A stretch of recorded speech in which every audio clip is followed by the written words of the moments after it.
बिस्मिल्लाहिर्रहमानिर्रहीम। अस्सलाम वालेकुम। आज 6 जुलाई बरोज़ हम बात करेंगे दो अहम इश्यूज़ के हवाले से। एक तो लाहौर हाई कोर्ट में अहम समाअत हुई थी और ये पंजाब असम्बली में और पंजाब असम्बली के इख्तियारात, स्पीकर के इख्तियारात और ये जस्टिस साजिद महमूद सेठी साहब की अदालत में उसकी मुख्तसर तफसील मैं आपके साथ शेयर करूँगा। और पंजाब में जो गैस का बहरान है वो शिद्दत अख्तियार कर गया है और 400 टेक्सटाइल मिल्स बंद हो चुकी हैं और इंडस्ट्री का बेड़ा गर्क कर दिया इस इम्पोर्टेड हुकूमत ने। उसकी तफसील भी मैं आपके साथ शेयर करूँगा। शहबाज शरीफ और हमज़ा शहबाज के ख़िलाफ़ कल केस की समाअत हुई थी, उसमें भी जो ऑर्डर जारी हुए है उसकी तफसील भी मैं आपके साथ शेयर करूँगा। पहले मैं आपको बताता चलूँ कि हुकूमत ने मरियम औरंगज़ेब के ख़ावंद की जो उनको रिलीफ़ दिया है और उनकी जो उनका बिज़नेस है उसको फ़ायदा पहुँचाने की कोशिश की गई है।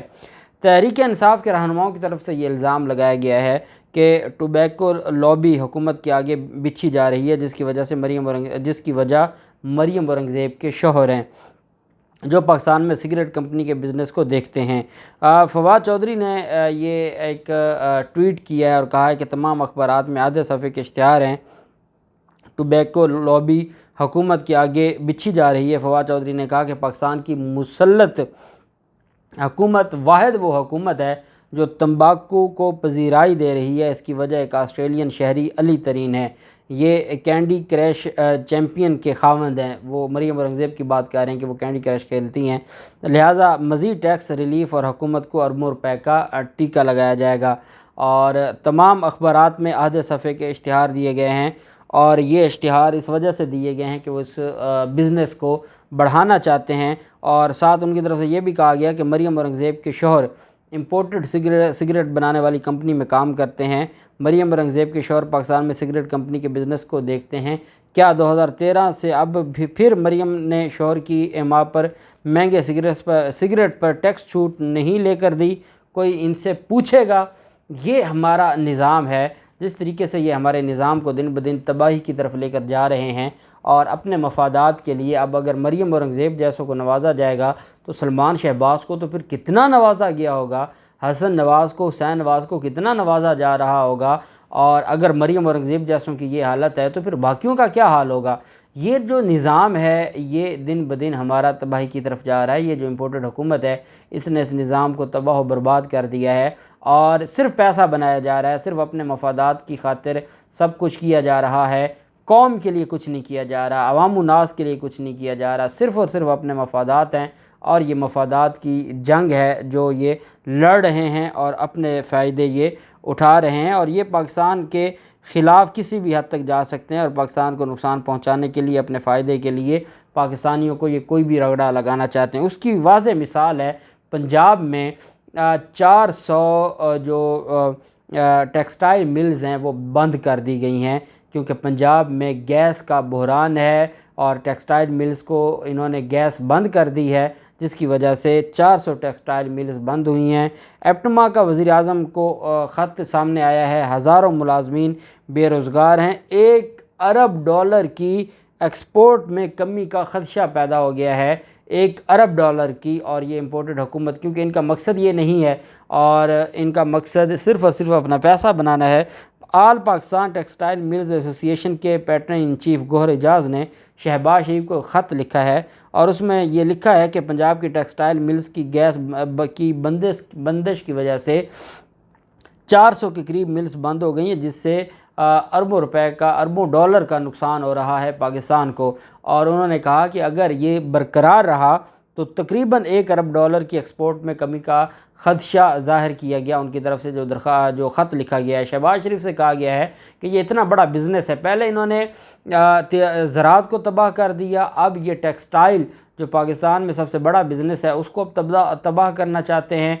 अब हर जो आप जिस तरफ भी देखेंगे तबाही ही तबाही है। और फिर भी अगर इनको तहफ़्फ़ुज़ फ़राहम किया जाता है या इनकी तर्जमानी की जाती है या इनके गलत को भी सही कहा जाता है तो फिर ये मैं समझता हूँ कि ये बतौर पाकिस्तानी हमें ज़ेब नहीं देता। ये मुनाफ़क़त तो हो सकती है, पाकिस्तानियत नहीं हो सकती। पाकिस्तानियत ये है कि हक़ और सच की बात की जाए और कौम को बताया जाए कि किस तरीके से ये सारे के सारे मामलात में इन्वॉल्व हैं और कैसे पाकिस्तान को ये नुकसान पहुंचा रहे हैं। शहबाज शरीफ और हमज़ा शहबाज के ख़िलाफ़ कल एक आशियाना हाउसिंग रेफरेंस और रमज़ान शुगर मिल केस में समाअत हुई थी, जिसका तहरीरी हुक्मनामा अब सामने आया है और उसमें शहबाज शरीफ और उनके साहबजादे मौजूदा वज़ीर आला पंजाब हमज़ा शहबाज की दो अलग अलग रेफरेंस के दौरान हाज़री से एक मरतबा इस्तिस्ना की दरख्वास्तें मंजूर की गई हैं। आप जानते हैं कि शहबाज शरीफ को आशियाना हाउसिंग रेफरेंस में और जो रमज़ान शुगर मिल केस है, दोनों में मुस्तकिल हाज़री माफ़ी मिल चुकी है, जबकि हमज़ा शहबाज को मुस्तकिल हाज़री माफ़ी नहीं मिली। इस वजह से हमज़ा शहबाज की तरफ से कल दोनों केसेस में हाज़री माफ़ी की दरख्वास्त दायर की गई थी।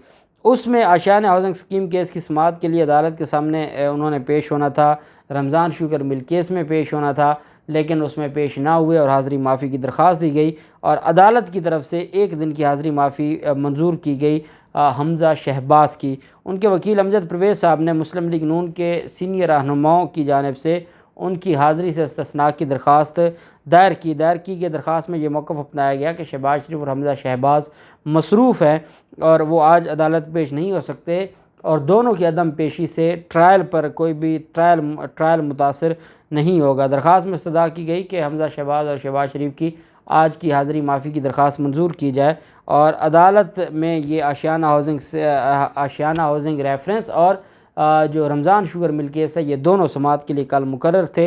अदालत ने समाअत 14 जुलाई तक मुलतवी की है और अदालत ने नायब और मुलज़मान के वकला को रमज़ान शुगर मिल रेफरेंस में शहबाज शरीफ और हमज़ा शहबाज की बरीयत की दरख्वास्तों पर दलाइल की हदायत कर दी है। यहाँ पर ये साजिद अली अवान साहब हैं, जो जज हैं, जिन्होंने इनकी मुस्तकिल हाज़री माफ़ी की दरख्वास्त भी मंजूर की थी। जो उनके ख़िलाफ़ आमदन से ज़्यादा सासाजात केस है, उसमें तो आमदन से ज़्यादा सासाजात केस में जो जज थे नसीम अहमद विरक साहब, उनका तबादला से मुराद ये था कि ये केस उनसे ट्रांसफ़र कर दिया गया दूसरे जज साहब को। फिर हम देखते हैं कि जब दूसरे जज साहब को केस ट्रांसफ़र होता है तो फिर जो इसमें इनको रिलीफ़ मिल जाता है। जो साजिद अली अवान साहब की अदालत है, वहाँ से परमानेंट हाज़री माफ़ी मिल जाती है शहबाज शरीफ को। और आज आपने देखा कि उस ऑर्डर शीट में भी कि कल हमज़ा शहबाज को भी हाज़री माफ़ी से इस्तिस्ना दी गई थी और केस की समाअत 16 जुलाई तक मुलतवी की गई थी। अब इसमें बरीयत की दरख्वास्त दी हुई है शहबाज शरीफ ने भी और हमज़ा शहबाज ने भी। और जब इमरान खान के दौर में पहला नैब तरमीमी ऑर्डीनेंस आया था तो उसके बलबूते पर और उसको मद्देनज़र रखते हुए और उसका फ़ायदा उठाते हुए इनकी तरफ से ये बरीयत की दरख्वास्तें दायर की गई थी। अब उन बरीयत की दरख्वास्तों पर अदालत ने 16 जुलाई को मुलज़मान को और नैब को, मुलज़मान के वकला को और नैब को तलब कर लिया और कहा है कि आप पेश हों और आकर आर्गूमेंट्स करें। दूसरी तरफ लाहौर हाई कोर्ट में जो जस्टिस साजिद महमूद सेठी साहब की अदालत में समाअत थी और साजिद महमूद सेठी साहब की अदालत में जो समाअत हुई है वो इस वजह से भी अहम समाअत है कि उसमें जो ऑर्डीनेंस था उसको चैलेंज किया गया था, उसमें इजलास को, बजट को चैलेंज किया गया, सारी चीज़ों को चैलेंज किया गया था। अब क्योंकि असम्बली का जो इजलास है वो बुलाया गया था सुप्रीम कोर्ट के हुक्म पर और सुप्रीम कोर्ट ने कहा था कि 22 जुलाई तक आप अपने जो असम्बली के मामलात हैं उनको बेहतर कर लें और उसके बाद फिर जो अगला मरहला है इलेक्शन का और फिर अगली जो चीज़ें हैं। एक तो मैं आपको बता दूं कि स्पीकर पंजाब असम्बली ने कल इजलास बुलाया था और उस इजलास में हुकूमती लोग नहीं आए थे और डिप्टी स्पीकर भी नहीं आए थे, उनको बाकायदा बुलाया गया था। अब डिप्टी स्पीकर ने अलग से पंजाब असम्बली का इजलास बुलाया है स्पीकर से अलग होके। अब जो डिप्टी स्पीकर है उसने सिर्फ़ और सिर्फ उस दिन का जो इजलास है 22 जुलाई का, और उसमें भी अगर पाकिस्तान तहरीक इंसाफ ने थोड़ी सी मेहनत कर ली और उनके ख़िलाफ़ रेफरेंस को परसू किया तो वो 22 जुलाई को भी वहाँ बैठने के काबिल नहीं होंगे।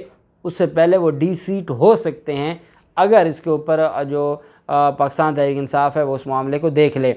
अब वो डिप्टी स्पीकर अलग से इजलास बुला के बैठे हैं जबकि स्पीकर ने अलग से इजलास बुलाया, लेकिन लाहौर हाई कोर्ट में कल ये समाअत थी और लाहौर हाई कोर्ट में ये बताया गया कि क्योंकि सुप्रीम कोर्ट ऑफ पाकिस्तान के हुक्म के बाद अब डिप्टी स्पीकर ने चेयर करना है और डिप्टी स्पीकर ही फ़िलहाल जब तक 22 जुलाई तक इलेक्शन नहीं होता डिप्टी स्पीकर ही प्रिजाइड करेंगे असम्बली को। इस वजह से अभी जो असम्बली के मामलात हैं और जो एक्ट है और जो बाकी चीज़ें हैं उनको ना छेड़ा जाए। अगर इनको छेड़ा जाएगा और अगर ये कलअदम हो जाते हैं तो फिर उसके बाद सुप्रीम कोर्ट के अहकामात पर अमल दरामद होना मुश्किल हो जाएगा। इस वजह से इस केस को 22 जुलाई तक मुलतवी किया जाए। एडवोकेट जनरल पंजाब ने अदालत से कहा कि इसको 22 और इनको पता है कि ये जो ऐवान इकबाल वाली असम्बली थी ये उड़ जानी है, इनका बजट उड़ जाना है, इनके जो स्पीकर से इख्तियारात थे वो उड़ जाने हैं, सेक्रेटरी असम्बली के ख़िलाफ़ जो कुछ इन्होंने किया वो उड़ जाएगा, जो इन्होंने तकर्री और तबादले पंजाब असम्बली के किए और